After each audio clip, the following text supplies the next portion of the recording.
All right. So for the paper, it says that we start off with a prayer. All right. So, You want me to do that? yeah, if you would. Yeah. All right. Heavenly Father, we thank you for this day. We're thankful for all the many blessings thou hast given to us. We're grateful for the opportunity we have to go over our case for this week. And we ask you to please bless us with thy spirit that we may understand what's happening and that we may share insights with each other. We love you so much, Father, and we say these things in Jesus Christ. Amen.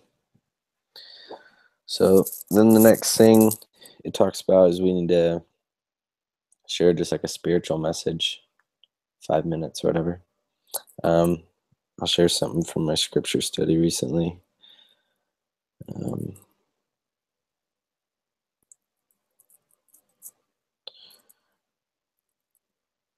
so I've been reading, I think the last thing I read was 2 Nephi 32. One of the main verses that I still like about this chapter. So Nephi's speaking at the time, and he's, well, in verse 3, one of the things he says is, angels speak by the power of the Holy Ghost, wherefore they speak the words of Christ. Wherefore I said unto you, feast upon the words of Christ, for behold, the words of Christ will tell you all things what you should do.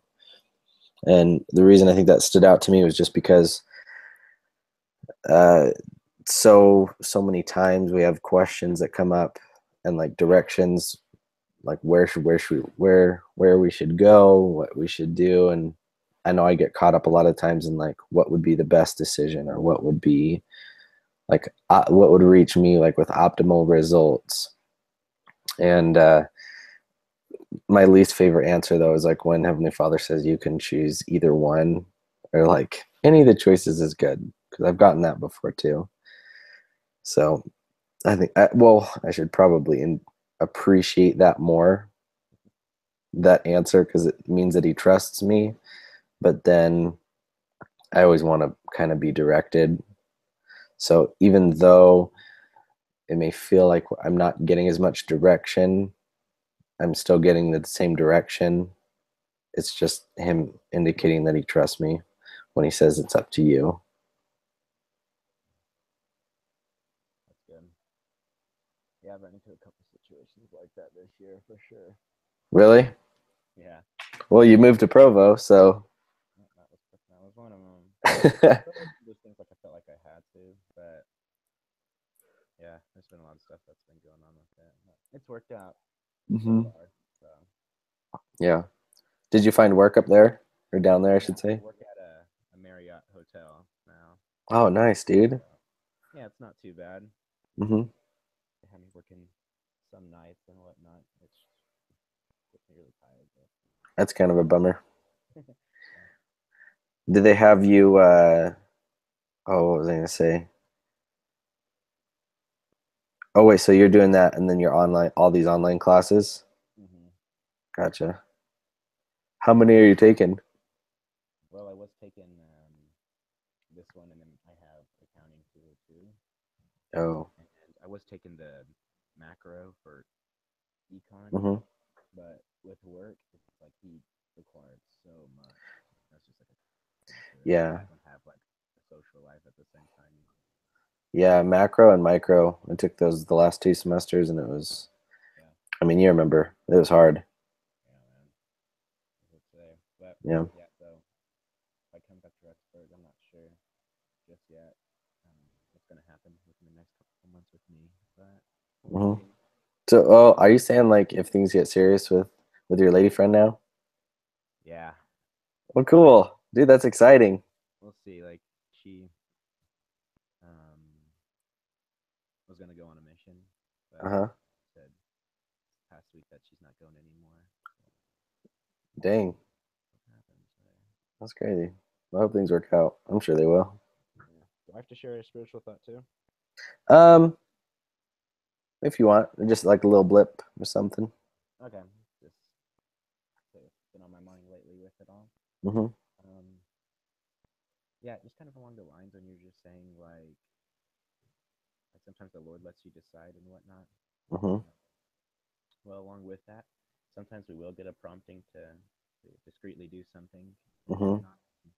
I've learned throughout this summer, like especially throughout EFY and things like that, that if we just go with our gut feeling on that and just kind of do whatever that thought was in our mind, then things will always work out.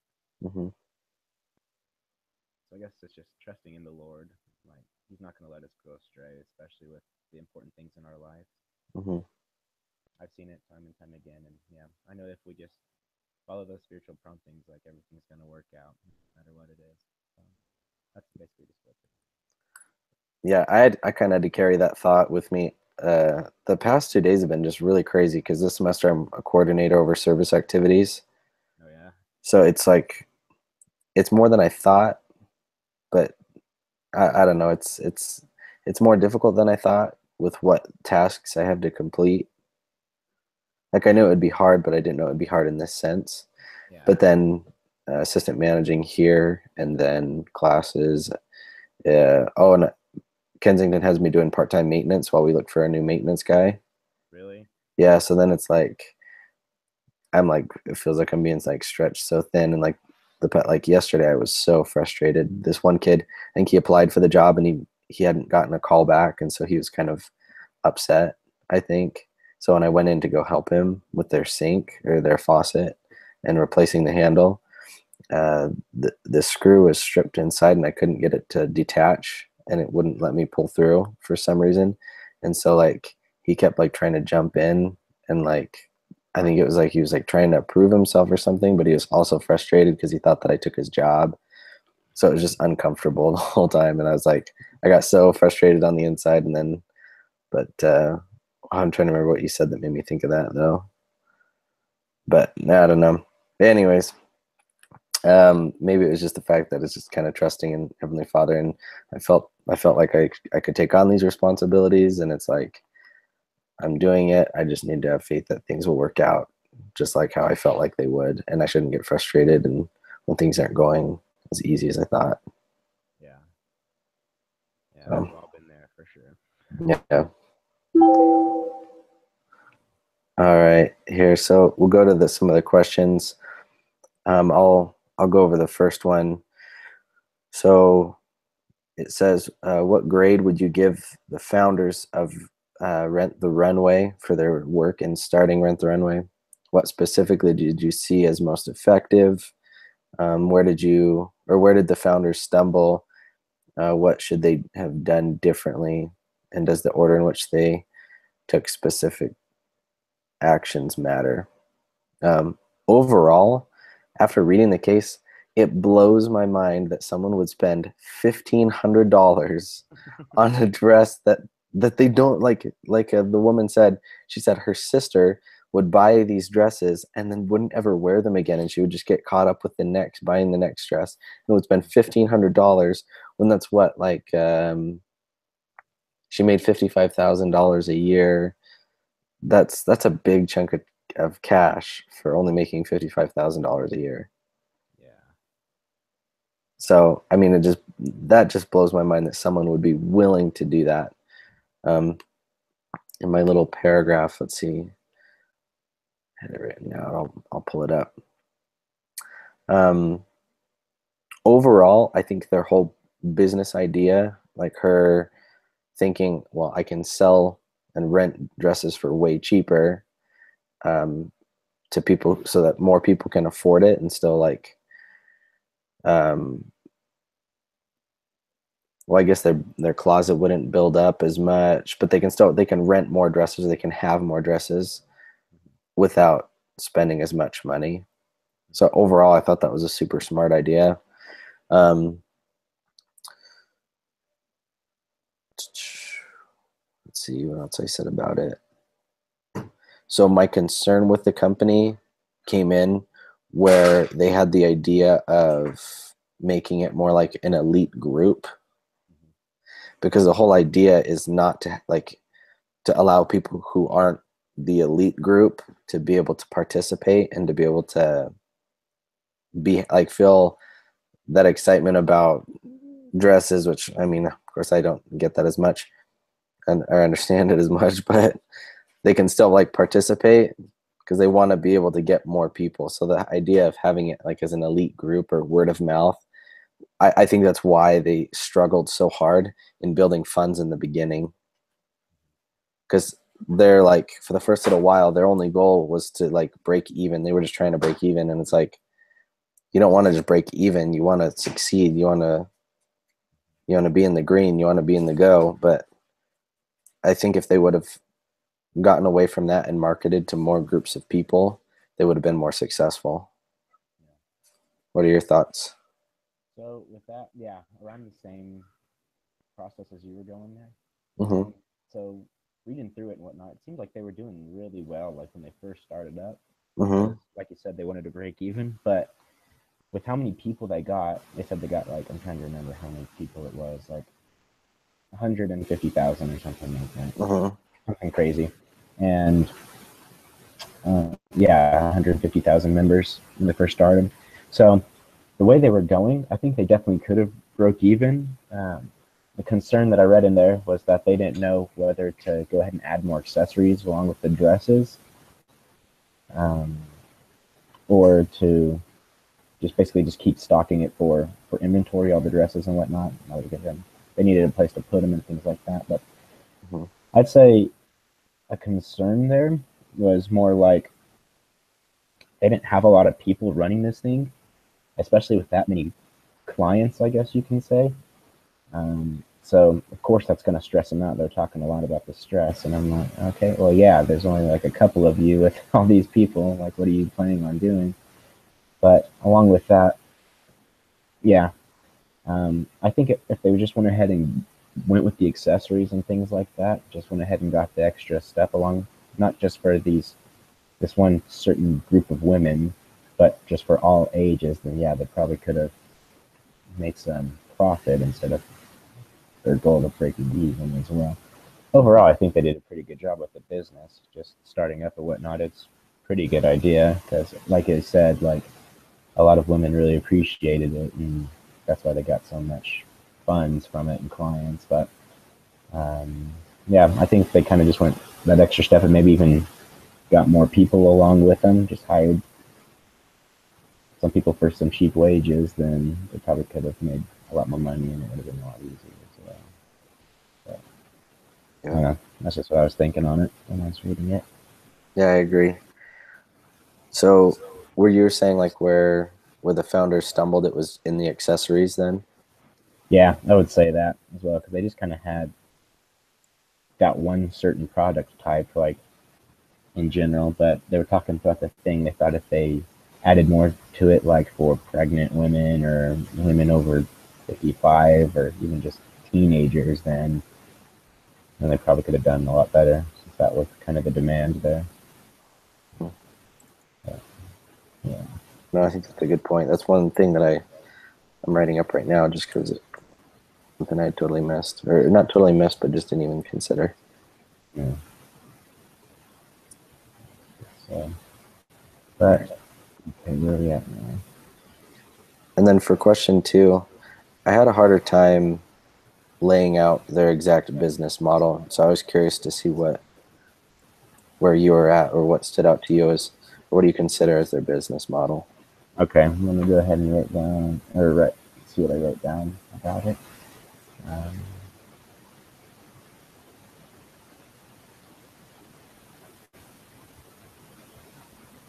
Because like in the question it says CVP, GTM, TOM, and CFF, and I couldn't, I just didn't get what was it standing for through the reading. yeah, I read the old case and I don't even know what that is.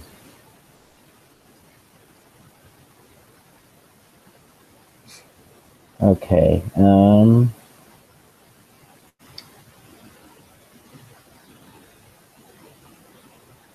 there it is.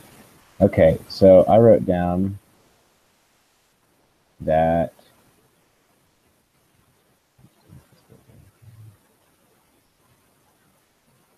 Okay, there it is. So what they planned on doing, like their whole business model, was like from the first paragraph of the case study. They Mm-hmm. said what they did was they bought all these dresses back from these women that didn't want them anymore, that they charged. only 15% of what the dresses were actually worth, so that women could actually afford them. Um, that was for the cost wise and whatnot. But then it goes on to say um, they wanted to raise another funding round ahead of their schedule so that they could basically make more money and whatnot as well. But they were just planning on keeping that same format, I think, unless they added in the accessories and whatnot. But then they soon broke out, it looks like, throughout the case that they were, um, how do you say it, like accepting all types of women and whatnot. And they did, it looks like right here that they also did hire some new management and whatnot too, just so that they could handle all of the demand coming in and whatnot. So it looks like they were just selling the dresses at a cheap price and then selling it out to them and then basically just renting them out, and then they would get it back. But I don't know what exactly he's looking for with business model, but Yeah, that's. I'm gonna look that up right now. Because maybe that's just something I'm like the definition that I'm working to better understand in what is the framework, the total framework of a business model. mm-hmm. A design for the successful operation of a business, identifying revenue sources, customer base, products, and details of financing. So, yeah, I mean, there. One of the things that you had said before, as far as details of financing, about how the women had, well, there were so many women that were excited about it that there was a lot of, what do they call it, seed funds, or is that right? Yeah. So there's a lot of women, or like, I guess business people, I guess it could be men and women in the fashion industry, were willing to help seed them to help them progress so that they could, well, because they wanted in on it too. And I don't remember if it said that actually in the case or not, but I wouldn't be surprised if the people who are actually making and selling them the dresses would be involved in seeding them as well, because it just gets their hands more in on the business because it's smart. Yeah, that's true. Mm-hmm.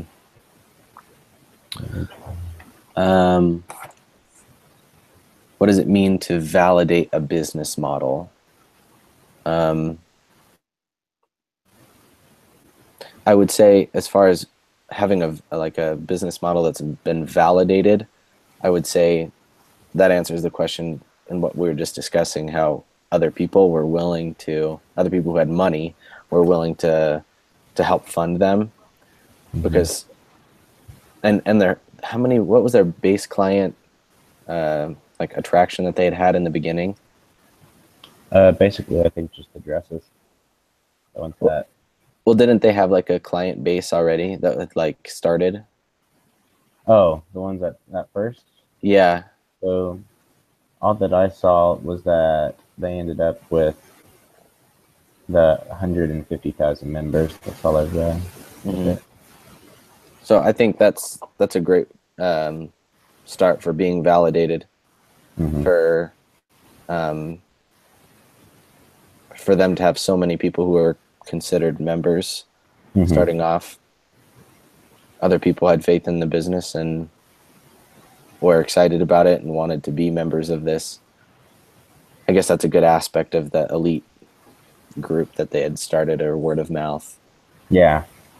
Yeah, I'd say another thing to go along with that, like another way I think you could go ahead and say they were validated, is if they followed those like steps that you were mentioning before, like their financial situation and whatnot, the client base, and basically what their goal was for the company, if they had one and whatnot. Say if they just followed all those like business steps, then I guess you can say that's they're on the right track then. Yeah. So, perfect.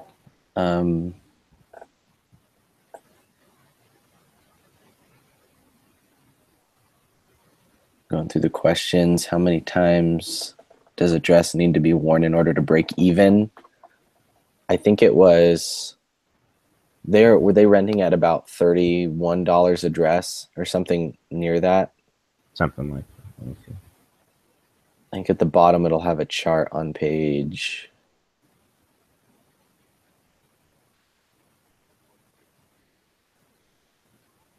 Let's see. Should be towards the bottom. I think it is the last page, so it's page. Well, it's page 19, so not the very bottom, but close. But it says like Oh yeah. As far as the middle tier dresses, so not the high end, but probably the middle tier is where they. Oh yeah, 'cause that's where they estimated their pre-launch. That was like their main driver. But the retail price was $750. Wholesale cost of the dress was $323, which they were getting it at wholesale cost, if I read correctly. Mm-hmm. So the cost of dress to, oh, well, if that's the cost of dress to rent the runway, they got it for $266.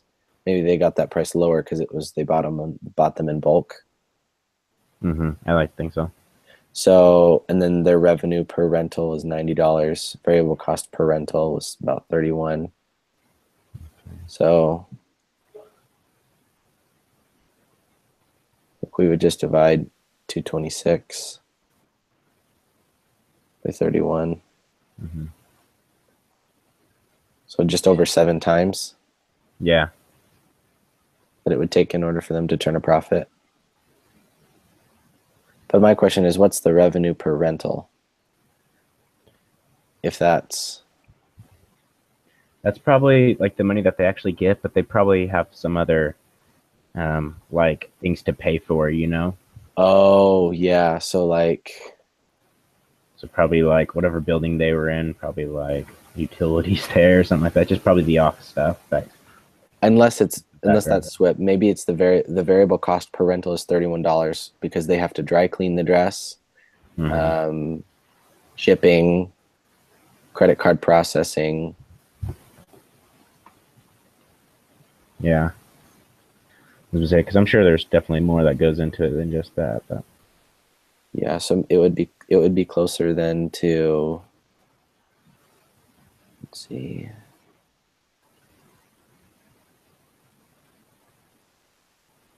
I think just over 3 times they would have to wear it. Almost 4. About 4 times they'd have to rent it out. Because it wouldn't be the variable cost, because at the bottom it says revenue per rental includes charges for insurance and shipping. Variable cost includes shipping, dry cleaning, credit card processing, and packaging. okay, yeah. So a little less than 90. Yeah. So I think just over 3 times they'd have to rent it out before they were able to make money off of it. Yeah. Okay, that makes more sense. Yeah. And then let's see.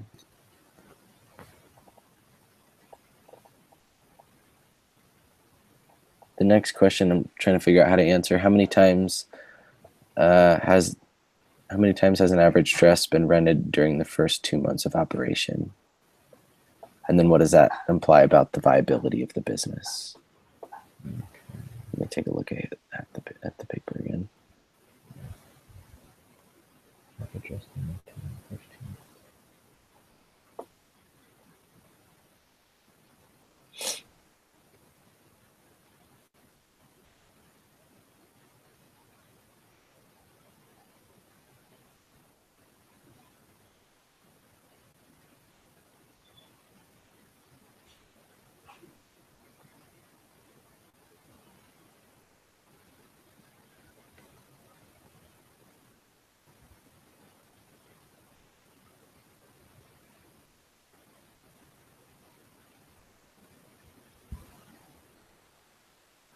Okay, so it says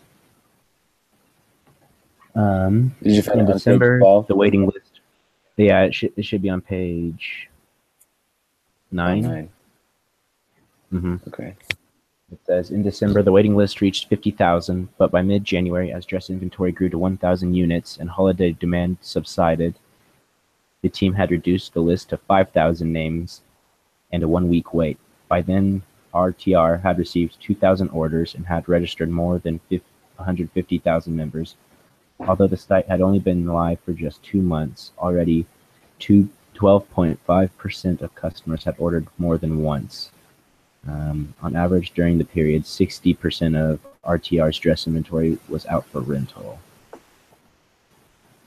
Okay, so just over 2 times then. Well, more than once, it says. It doesn't say how many more. Yeah. Well, 12% of 15,000 or 150,000. Mm-hmm. Yeah. And then at the next paragraph, it said it seemed clear that the lack of inventory availability was holding down RTR's conversion rate. Yeah, because that's the idea of, so like when I used to do, what's it called? Linger Longer for one of my Why I Say Words. Mm-hmm. The idea is always, or at least I learned really quickly, that you can't, if you don't have enough, then people go without, and then people aren't as happy. Mm-hmm.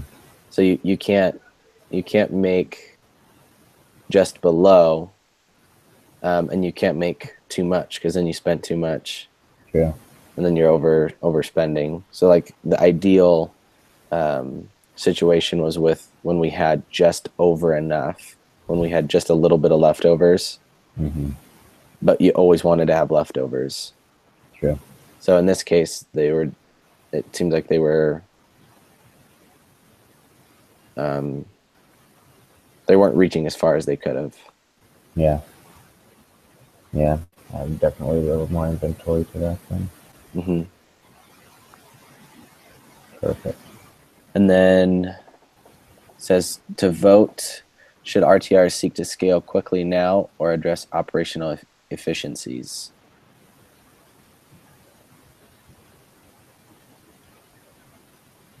When it's saying scale quickly, is it like saying like they should just build up their inventory?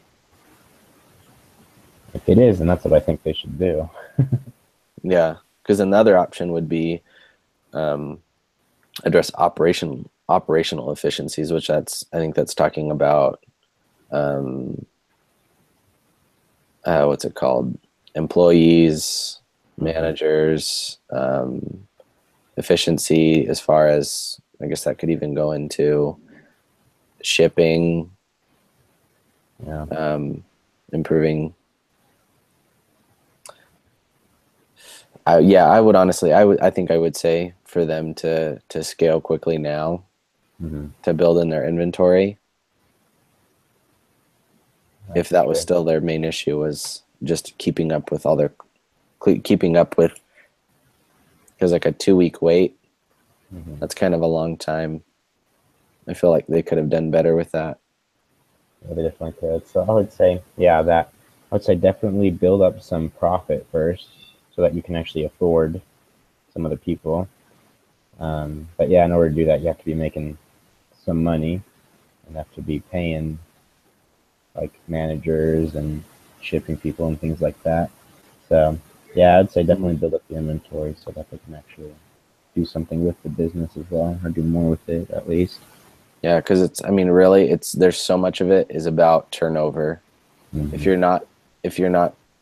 you don't even have enough to support what turnover is requested, that's all of what it's about. More important than any other thing, especially in the beginning, because you need to recover funds that you've been given, and that really it's all about the beginning. If you don't get a good running start, it can be easy to lose pace and fall behind.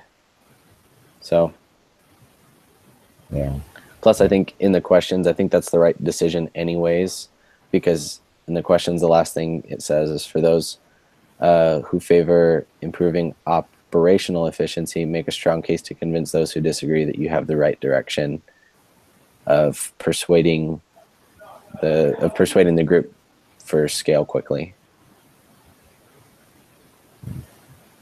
But another thing I just thought about too is, when it comes to customers, if people aren't satisfied in the beginning, if it feels like you're having to wait too long for your product, people won't have as good of an experience, and they'll feel like what is this thing that's going on? Because I've gone places and eaten places where I'm like, took me forever to get my food.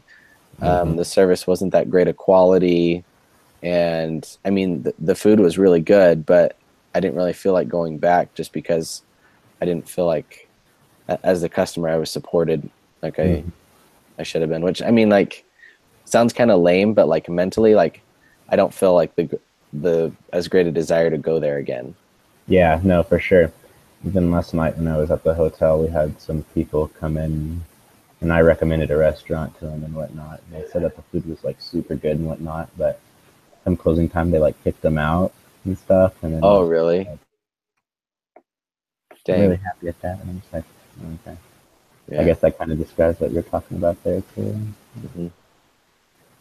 So, all right. Well, I think that's just about it. All right, I think so. Good deal. All right, man. Well, good luck. Well, do you want to, I know there's a couple other people that I met with for the previous question. Did you have another group you were already working with at all? Yeah, but if you guys are more flexible, then I'm definitely would go with you guys, you know. Okay. Yeah. Depending on what time do you guys normally meet and stuff? This week at least for the first question, we met 2 days ago, and I think it was like evening time-ish. I think it was about 6 o'clock in the evening.